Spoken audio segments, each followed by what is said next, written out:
Welcome back to another episode of the Second Half Podcast. I'm your host, Jabari Saunders, and we got another great episode. Before we get started, be sure to hit that like, follow, subscribe. We got great content, great episodes. This conversation right here, we're sitting here in Ariel Investments in their office. We've got none other than proud Princeton basketball superstar and alum. He actually beat the GOAT one-on-one, but we'll talk a little bit about that conversation here in a second. Right, not only a board member of Nike, the Obama Foundation, McDonald's, and so many others. He's also a co-owner of the WNBA Chicago Sky. So that is so incredible for him. Founder and co-CEO of Ariel Investments, none other than John Rodgers. John, appreciate you being on the podcast. Thank you. It's great to be here. No, I'm really excited to dive right in. So inspirational. This is the first black wealth management company in the world that you've built here alongside your co-CEO, Melody Hobson. So I'm looking forward to really just having this conversation and talk a little bit about wealth management and all those things. But before we get into that conversation, let's start from the jump. You're a part of Chicago. Tell me where you're from. Well, I'm from the south side of Chicago. My parents got divorced when I was 3, and my dad lived in Prairie Shores, now called Bronzeville. Yep. And so I was there every weekend, and then my mom lived in Kenwood. Okay. And so I was there all throughout the week, and so that was my upbringing. My parents met at the University of Chicago Law School. My mom was the first black woman to graduate from the law school. Her grandfather, J.B. Stratford, owned the Stratford Hotel that was torn down and burned out, and destroyed during the Tulsa Race Massacre over 100 years ago. So she saw her grandfather lose all of his wealth during that massacre. Her father was a pioneering lawyer who started the first Black Bar Association. Okay. And he also helped litigate the Hansberry versus Lee case in the Supreme Court to get rid of the restrictive covenants here. So on my mom's side, it was just one generation after another of highly motivated civil rights leaders, business leaders, people fighting for justice and economic parity in our country. My dad, on the other side, grew up in Knoxville, Tennessee, and lost both his parents by the time he was 12. Oh, man. And he came to Chicago to live with a kindly uncle after his parents had passed. And he ended up, started out as a short order cook, went to Chicago State, became a math teacher, and ultimately joined World War II as a fighter pilot. Okay. And was one of the original 28 Tuskegee Airmen. Wow. So I was just really fortunate to have these two pioneering parents who brought me up on the south side of Chicago. Absolutely. All of that from the south side, of course, Tennessee and the south, as well as it sounds like you were always a part of people who served. You know what I mean? Served others, whether it was wealth management, whether, World War, those things, which is incredibly important to just kind of know that kind of was a part of your upbringing as well.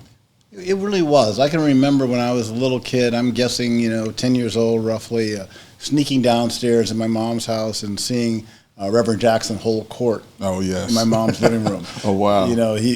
She and her husband and my stepfather were very involved in the start of Rainbow Push when it was here in Chicago. Yes. They were very actively engaged and involved in in leadership roles there, helping Reverend Jackson.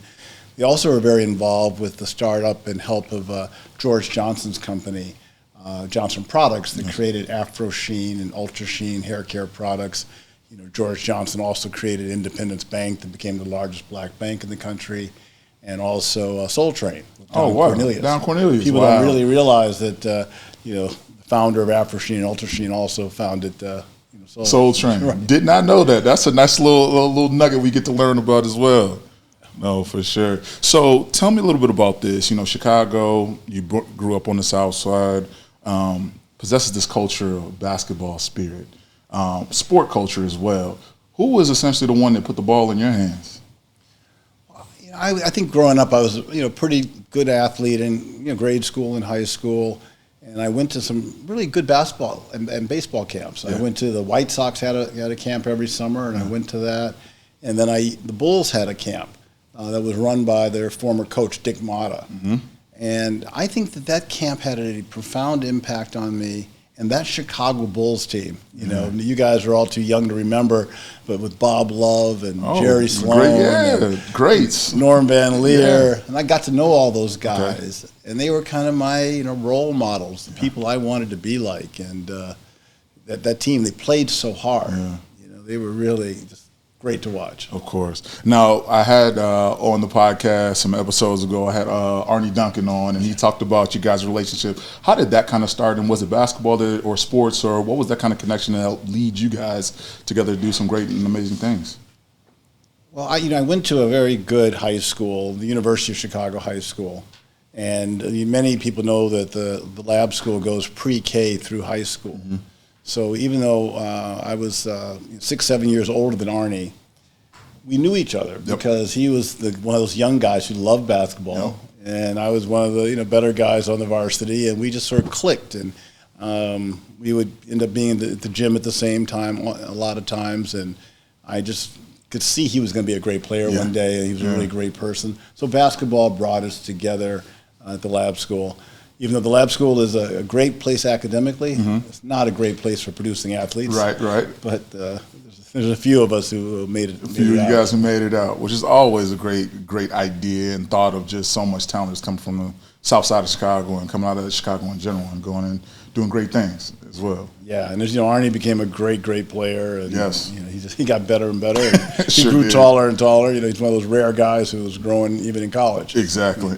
Yeah, we did talk about we actually get a chance. I get to play with him in the morning times right now, so we get a few different runs in as well. So playing here in Chicago, who are some of those guys you even got to compete with aside from Arnie that were just kind of those great names that were in the city as well? In those days, it was, these names are so old school, but, I remember in the summer leagues, we'd play against people that, Maurice Cheeks and Ricky Green and, some of those great, really guards, Flynn Robinson. Again, there's people who are, it's 2 or 3 generations ago now, even more, but they were the guys who had made it out to the NBA, and they'd come home and play in the summer leagues, and you'd see them out in the park somewhere, and it was fun to sort of test yourself against those great players. And, Absolutely. And again, as I mentioned earlier, not only did at the camp, at Dick Motta's camp, did I get to meet Norm Van Leer, who was a counselor at the camp, but Mickey Johnson was also a counselor at the camp, who ultimately played for the Bulls also as, younger a little bit. And he was a 6'10" guy playing at Aurora College, which is the same place where the camp was held. Yeah, okay. And so Mickey became one of those early friends, and he was a couple years older and on his way to the NBA, and it was just, again, another one of those great legends from Chicago. Absolutely. So, of course, you're playing this basketball you love. You found yourself at Princeton. Were there any other schools that you also had in your mind of like, these are places I wanted to go out and play? Well, unfortunately, I wasn't I wasn't a great player. I was on the class back then. They had 2 classes. I was in, a Class A All-State team, and so I was proud of my high school record, but there wasn't a whole lot of interest, honestly, in me playing in Division I. And so, I visited all the top Division III schools in the area, of course, the University of Chicago and Carleton, and thought about other places. But at the end of the day, the great thing about the Ivy League was that you could play Division I, play against some of the best teams in the country. Princeton and Penn at that time were often ranked in the top 20 in the country on a regular basis. There was good history of a lot of guys coming out of Princeton and Penn during that period, right before I got there, that went on to the NBA. Yeah. And again, these are names from the past, but when I got to Princeton, the year before, there was a guy named Armand Hill, who had been the first-round draft pick of the Atlanta Hawks, first guard taken in the draft. Wow. A few years before that, Brian Taylor had been Rookie of the Year in the ABA. And Jeff Petrie had been Rookie of the Year in the NBA, and my coach had coached those guys, and they were great players, and the team again was highly ranked. And the year before I got there, we had lost to Rutgers in the NCAA tournament by 1 point. Oh wow! We missed a free throw. They could have, a one-on-one free throw. We could have won the game, and the Rutgers went to the Final Four that year. A nice little story to have if you could have knocked off. Yeah, we would have made. The team the year 14. before I got there would have probably made the Final Four. We were one of the best teams in the East. Nice. And then when I was a junior at Princeton, Penn went to the Final Four. Okay. the University of Pennsylvania is in the Ivy League, Yep. and people don't remember that that was the Final Four with Larry Bird, Mark Aguirre, Magic Johnson, and Penn. It was like, they're like the afterthoughts. And the final thing I would say, when I was a minor recruit to the Ivy League, I went to visit Penn. Okay. And Chuck Daly was the coach at Penn at the time. Yep, legendary coach, Detroit Pistons, all USA, Team USA, all that good stuff. Yeah, exactly. Wow. Chuck Daly made it really clear he didn't care whether I came or not to Penn. So Coach Carril showed a lot more interest. So you speak of the great coach Pete Carril. He was somebody who was extremely influential, and he helped shape you in those early. Give me a little bit of what that experience was like playing with Coach Carril. I wouldn't trade it for anything. Yeah. Pete Carril was at Princeton for 29 years. He's in the Hall of Fame. After he left Princeton, he spent roughly 14 years at the Sacramento Kings as an assistant coach.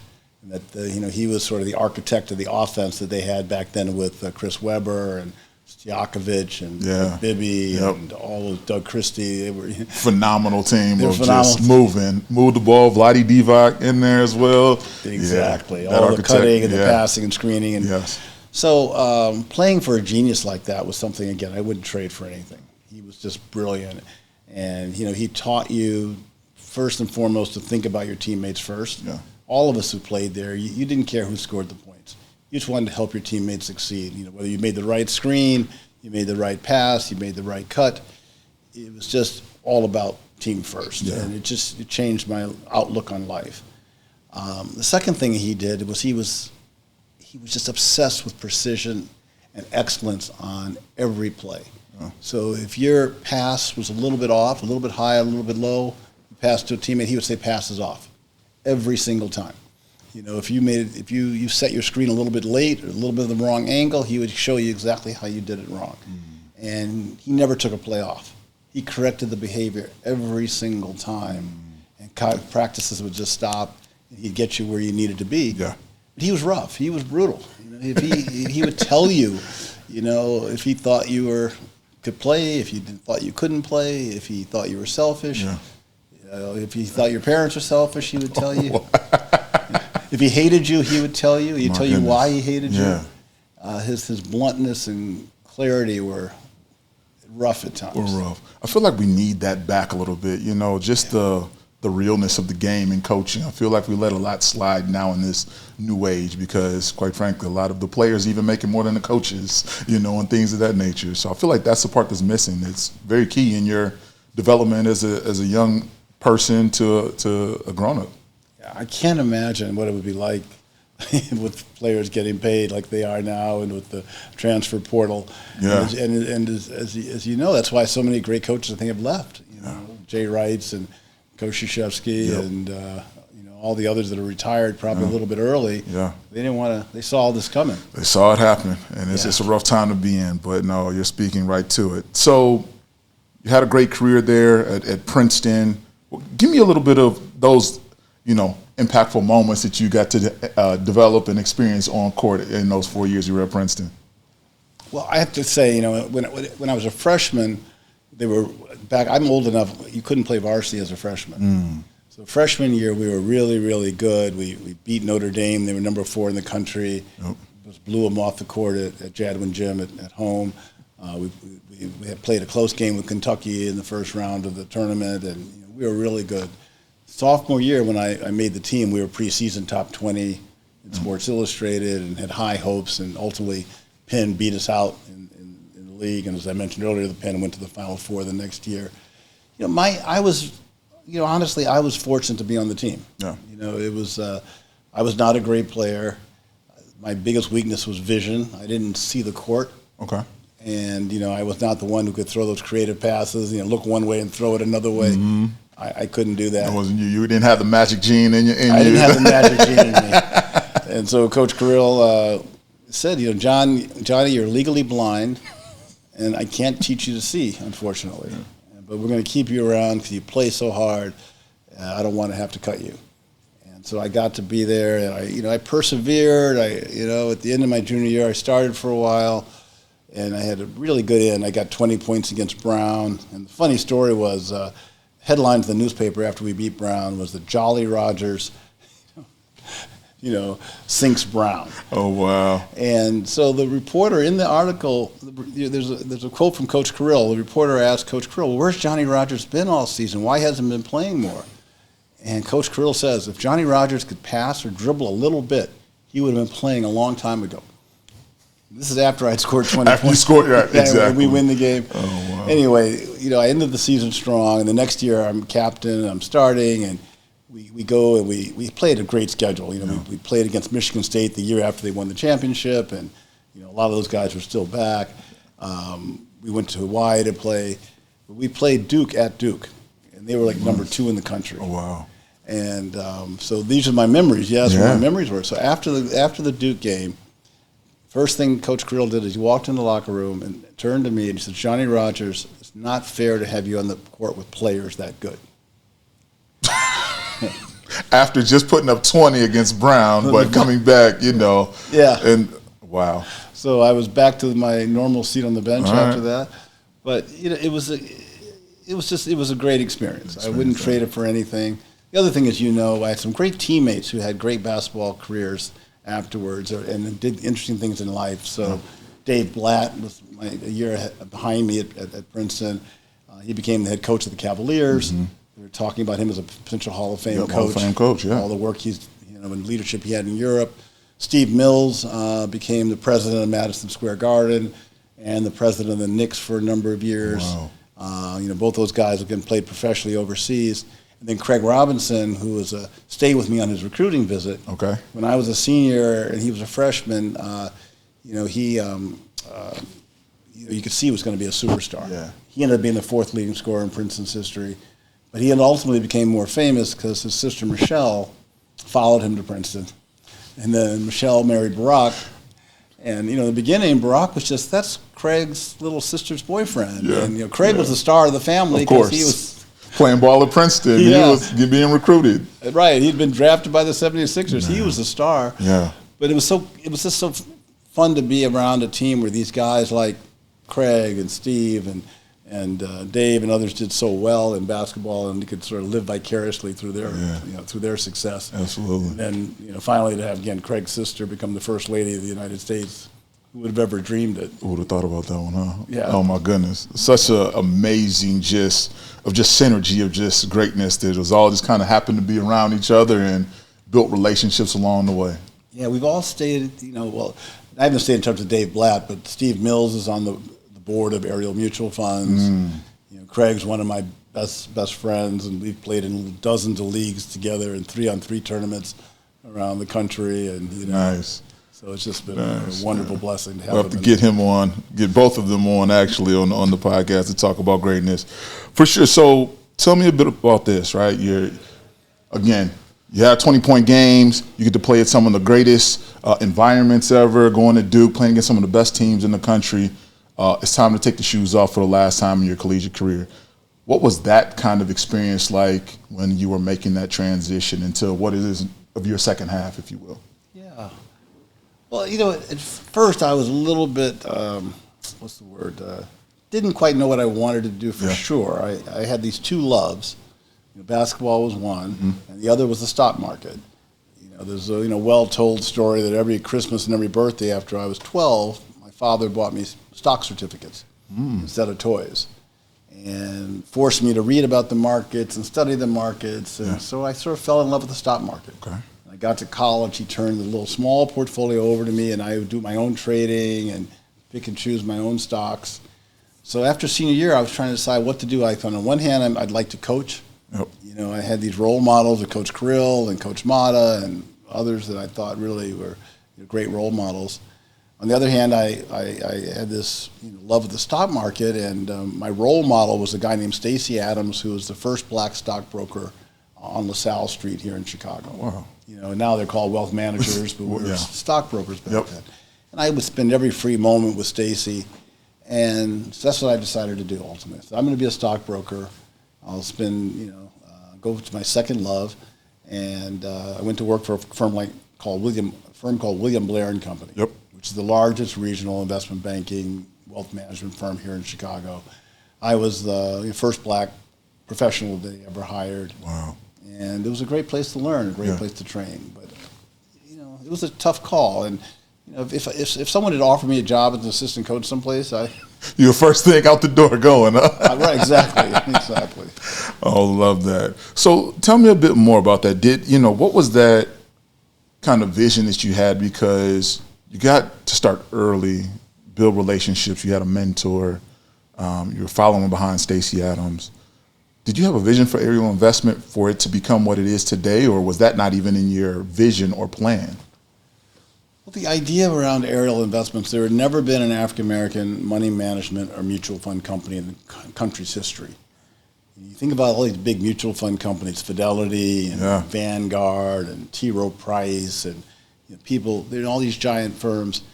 There never been any size black-owned money management firm. And being here in Chicago, where we had so many extraordinary black entrepreneurs who were role models. We talked earlier about George Johnson and Afro Sheen and Ultra Sheen. Absolutely. We had Johnson Publishing with Ebony and Jet Magazine, and there were many others. So I thought, geez, if these guys had created wonderful businesses that were thriving and were successful, and they were black, they'd started their company when they were young, so maybe I can do that too. Yeah. And so starting this first money management mutual fund company, I was 24 years old, and the vision was to have two client bases. One managed money for pension funds, college endowments, hospital endowments, university endowments. And then the second was to have mutual funds for individual investors. Anybody that had $1,000 or more or was willing to put $50 a month in, to have a mutual fund complex that was going to be welcome to African Americans. Yeah. And we would have, again, it had never been done before. And that was the vision. And we had an investment strategy based on the way Warren Buffett is the world's greatest investor. Yep. We're here in the Warren Buffett room. And to use Warren Buffett's tenets with smaller and mid-sized companies. Okay. And that would be the way to outperform. And so that was our focus. That's what we believed in. And then the good thing now, 42 years later, we can show the performance over the long run. Yes. And, close to 11% a year or so, depending on which product, over the 42 years. Good times and bad times, ups and downs, down markets, up markets, financial crisis, COVID. And you're still here. We're still here. It's been a long journey. But this is actually what I thought Ariel could be. That we could build a business that could go from one generation to another. And I didn't know Melody back then, but I met Melody Hobson when she was a prospective Princeton student. Yeah. She was 17 years old, and I was trying to help recruit black students for Princeton. And trying to be a good teammate at Princeton and volunteering to help.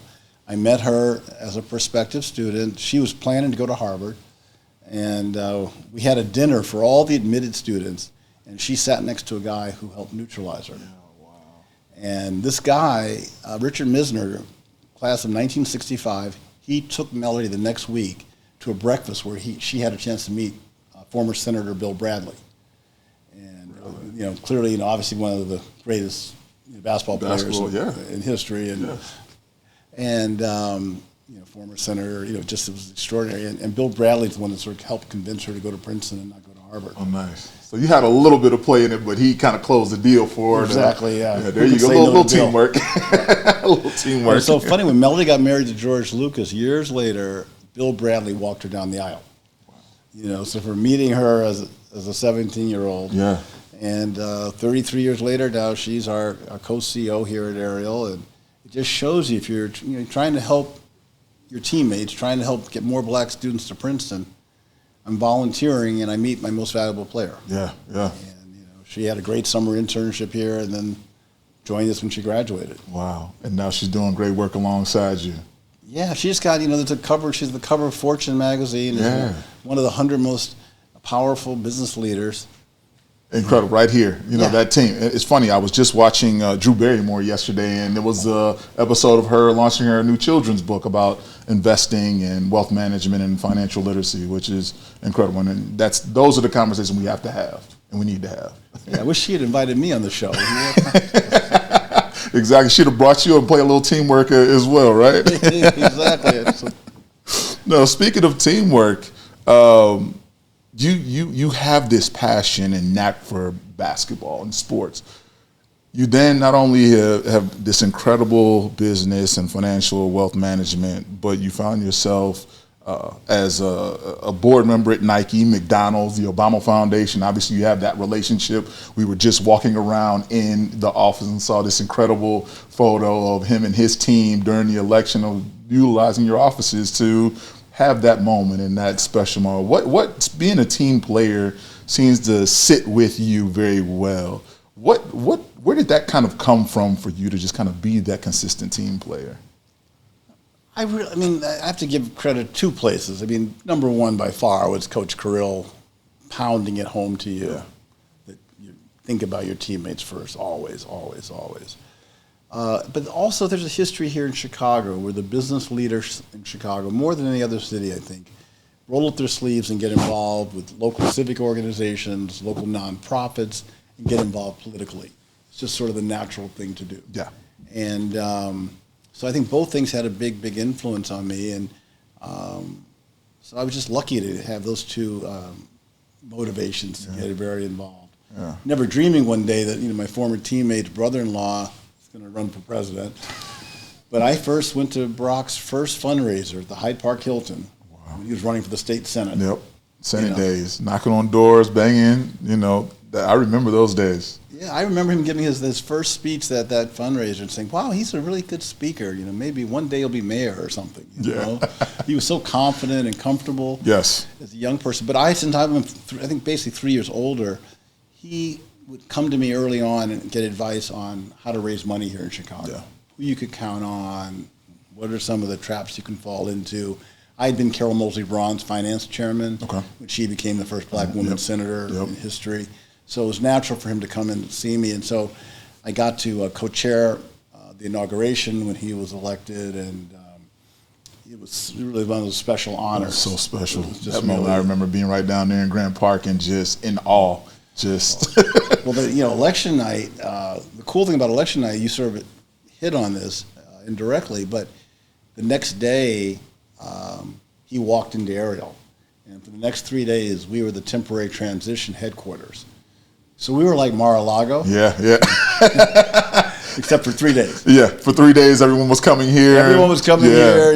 Biden was here for 3 days, and Axelrod, Valerie Jarrett, Rahm, everybody was here helping. He was starting to form the government.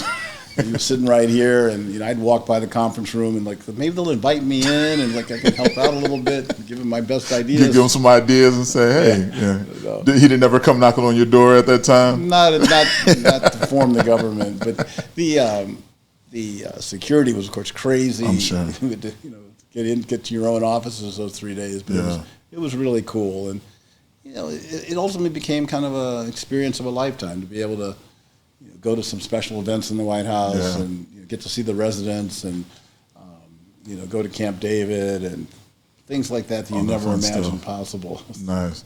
Of course, I know him being a big basketball guy, loves to play his pickup. Did you get a chance to get up and down and play some games with him at all over at like Lakeshore Athletic Club or anything like that?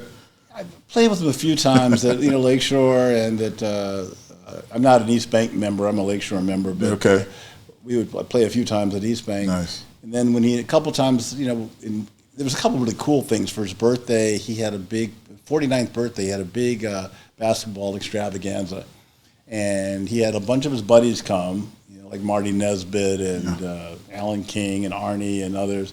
But then he had Derrick Rose and Magic Johnson. Oh, wow. LeBron, and you just go down the list, Kobe, everybody was there. Yeah. And we played all afternoon, and we got to jump in the game. Oh, that's nice. Play with the superstars. Incredible. And the president. That's of course, awesome. The president was always making the big shots under pressure. Of course. Then then we got to go to Camp David a couple times, and of course basketball was a big part of those weekends too. Yeah, of course. Now speaking of basketball, I was doing a little research. I come across this video. I tilt my head, squint my eyes a little bit, and saw that you happened to play one-on-one with the greatest of all time, the GOAT. And not only just played him one-on-one, but also got a little victory in there, huh? Yeah, Yeah. Tell me about that. That had to be an experience in some beating the great Michael Jordan. It was a amazing experience. Very, very fortunate. Obviously, I know I was very lucky. I'm not stupid, you know. Yeah. If I played him another 100 times, he would beat me all 100 times. But what happened was I used to go to his what they call the senior flight school, which is a basketball camp for people 35 years and older.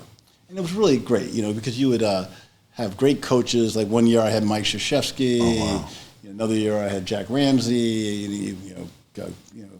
Coach John Thompson was there. Wow. Everyone you can imagine was there coaching. And you'd be back on a team together for 3 days at the camp. And they had NBA referees. And nice. It was just special. It was in Las Vegas. What's better than that? Of course, basketball in Vegas. So I went to the camp for 4 years, and I guess I didn't go the first couple of years the camp was in existence. Okay. But every Thursday, I think it was on a Thursday, he would challenge any camper to a game of one-on-one. First 3 baskets wins. Yeah. And no one beat him the first 7 years, you know. And he would give people a chance to make a basket or two, and then he'd clamp down. Yeah. And you know, people get a little rattled, of course. Of course. You're playing in front of the whole camp. And so no one ever won. And so I just sort of raised my hand and said, let me give this a shot. Yeah. I just want to make one basket. Yeah, there you go. The memories, right? Yeah. It's a long story. You know, it ended up going back and forth. I made a couple shots. He made a couple shots. It's 2-2. And I had the ball.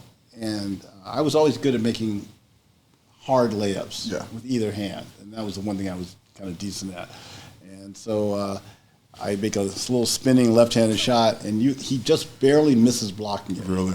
And you can hear him say, "Oh no!" And right after that, you know, the ball goes in. He gives me a big hug. You know, everyone's excited for me.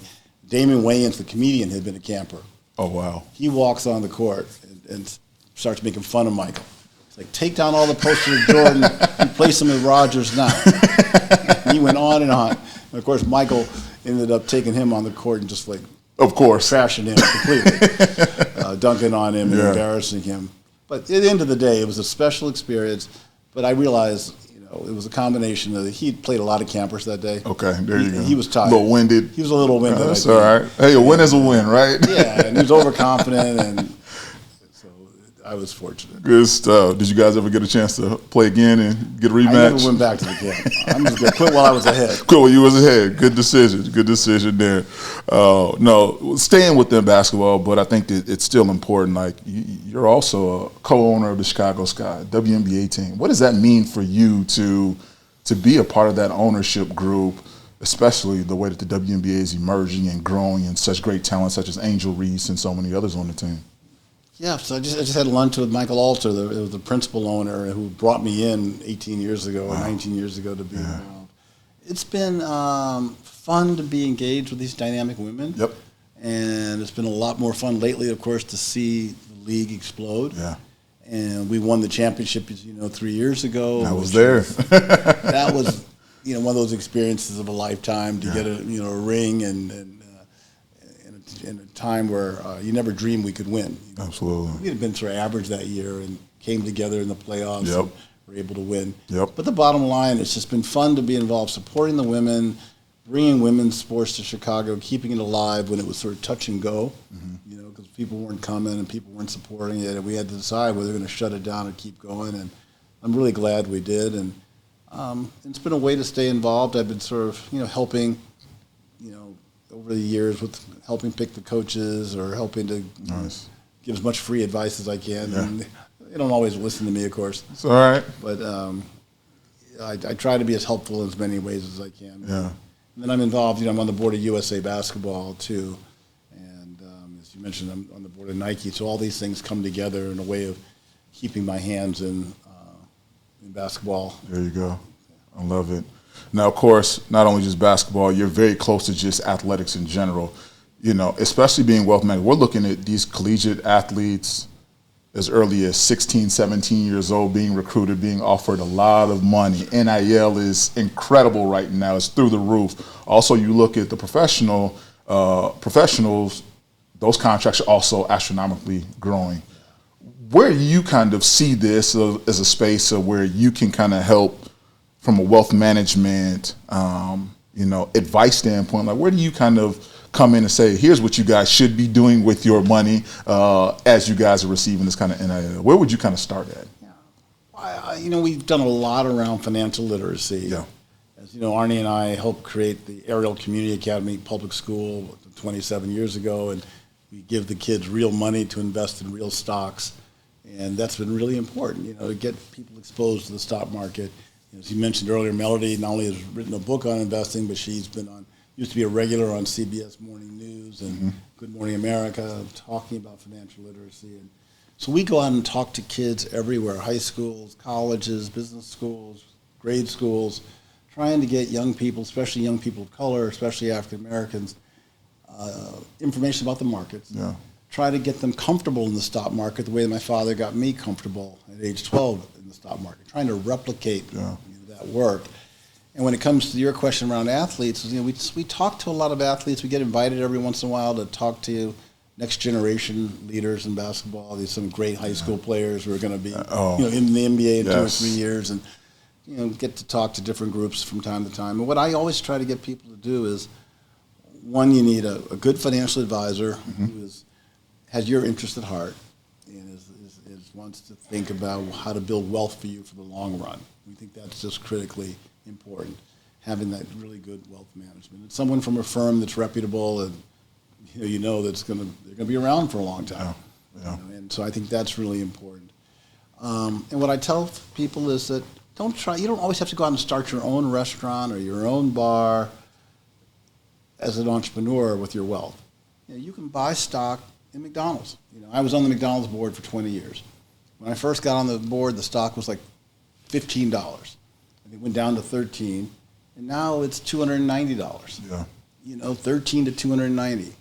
Now, it was 20 years, but McDonald's is arguably the best restaurant chain in the world's history. Why do you need to start your own when you can be part owner of the best, and make a lot of money if you're fortunate and pick the right companies to invest in? I tell people, the world's greatest investor, Warren Buffett, always says, invest in your circle of competence. Invest in what you understand and love to read about. So we love basketball, right? We love sports. So one of our major stocks we own right now is Madison Square Garden Entertainment. Yes. It owns the Garden. Yep. It owns the Beacon Theater. It owns the Lease at Radio City Music Hall. It owns the Chicago Theater. Wow. So you can be part owner of the world's greatest arena, It's a public company. Yeah. You don't have to go and do it yourself. Yeah. The sports teams are a separate public company. Madison Square Garden Sports owns the Rangers and the Knicks. You can be part owner of teams. So I tell people, you don't have to do it all on your own. Invest in public companies that you know and like. Like right now, our favorite company is Smuckers. Yeah. Everybody knows Smuckers. Jellies, jams. They own Jif peanut butter. If you got a cat, they own Meow Mix. Oh, wow. They own Folgers coffee. Yeah. They also own Dunkin' Donuts coffee. And they own Uncrustables. A lot of the athletes love Uncrustables. They love them. Right. They're always in the locker room. They're on the table, whether it's NFL guys, NBA guys, halftime, they're right there on the table to grab. Right. So you don't have to start your own food company. You can buy stock in Smuckers. And own it for 30 years, put it away, and your grandkids will be able to be getting dividends from that stock because they're going to be selling more and more peanut butter and jelly 30 years from now than they are today. Not going anywhere. So that's my long-term thing is have a good financial advisor, and if you pick your own stocks, stay away from taking the entrepreneurial risk where you invest in a restaurant or a bar. It might be bankrupt in 10 years. Yeah. But if you invest in a high-quality restaurant chain, highly likely it'll be around. Yeah. As we walk through the office, as you're coming up the elevator, you see this rabbit and you see a turtle, followed by this mantra of slow and steady wins the race. Where did that come from? It came from the idea that when I started, I wanted to have a logo that'd be memorable. Because I was 24 and you're trying to get people to know you're in business and remember you. So having a logo I thought was important. And then I was thinking that because I'm young, people are going to want to know that I'm going to be prudent with their investments. I'm going to be careful with their investments. And so I was thinking about it all together, and I said, maybe if I have a tortoise as the logo. It'll remind people of that Aesop's fable where the tortoise beats the hare at the end. And it has the tagline, slow and steady wins the race. And that would, again, allow me to have the tortoise as a logo. Stand on this theme of patience wins. And that we're going to be patient with your money. Again, we're going to be careful with your money. So it was a signal to how we were going to invest. It was a way of making us memorable and distinguishing us from all the other competitors. Yeah. Because you think about it, T. Rowe Price has a ram, Dreyfus had a lion, people, all these ferocious animals. Merrill Lynch had a bull. The bull, yep. Right, we got the little turtle, and it's still around 42 years later. 42 years later, it's so special, it's so incredible. No, I love to hear it. So I know we don't want to take up too much more of your time, but I do have a final question. You've inspired so many on and off the court, right? And being the first Black-owned financial wealth investment company, what's that advice that you would give for up-and-coming athletes who are still trying to figure it out for themselves? I think, the up-and-coming athlete, I think, again, I think from an investment standpoint, just don't put all your trust sometimes in people who maybe don't have your best interest at heart. No. You've got to find those institutions and individuals who are going to be looking out for you. Yeah. So at the same time earlier that I said you want to always be a great teammate, you want to surround yourself with others who want to be great teammates. Yeah. And I often think, earlier we were talking about Barack being kind and opening up his presidency here in Ariel's offices and letting me be co-chair of the inauguration. It was because he saw throughout his political career, I was always there for him as a good teammate. Yeah. I wasn't thinking about, I'm going to be here and try to leverage this for some kind of job or leverage this for some kind of contract or leverage this to get invited somewhere. I'm just here to help you win. Yep. And when he saw that, that's who he wanted in the room when he was going to be inaugurated and when he was starting his presidency. And so I find that that's true in life. If you show up as a good teammate, people are going to include you. People want you in the room. And if you're that athlete thinking about the next career step, which I know you care deeply about, yes. When people see that you think about others first, they're going to want you on their team once you're finished playing. And so what works on the court works outside the court also. I love that.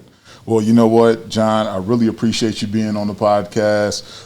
We saw you on the guys over at Earn Your Leisure. I mean, it's such a cultural phenomenon. This was something we knew that we had to get you on and have this conversation. You've been such a great, important person, even in my life, of just being there to have a conversation with, the Nike days and all that good stuff, and just seeing the growth. So I'm excited to just be in the office, this historical office, shall I say, where so much history has already happened. Really appreciate you being on the podcast. Thanks so much. These are wonderful interview. Thank you. No, thank you. All those tuning in, be sure to hit that like, the follow, subscribe. Also got something for you. Got some merch for you as well. So we'll make sure that you, as well as Melody, take home a little second half hoodie for you as well. You guys can also grab one on the link below. Be sure to check us out. We're out. Peace.